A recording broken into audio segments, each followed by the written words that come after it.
ঊনসত্তরতম রাজ্য school games volleyball প্রতিযোগিতার অনূর্ধ্ব 17 বালিকাদের বিভাগে ফাইনালে পৌঁছল কোচবিহার জেলা দল। শুক্রবার সকালে হুগলির তারকেশ্বরে অনুষ্ঠিত সেমিফাইনাল ম্যাচে তারা সরাসরি সেটে উত্তর 24 পরগনাকে পরাজিত করে এই সাফল্য অর্জন করে। কোচবিহার দল তাদের সেমিফাইনালে উত্তর 24 পরগনাকে কোনো সুযোগ না দিয়েই 25-13, 25-13, 25-13 গেমে হারায়।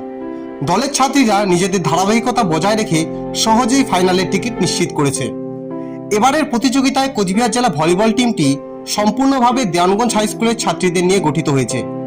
দলে যারা রয়েছেন তারা হলেন প্রীতি, 2 পূজা, জয়া, 2 তনুশ্রী, শুক্লা, মল্লিকা, শিউলি, রুমা ও অনামিকা।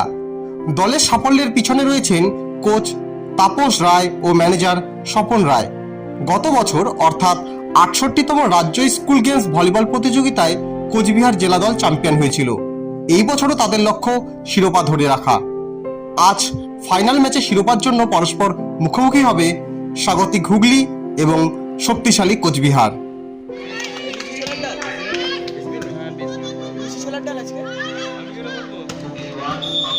দানাদার দেবে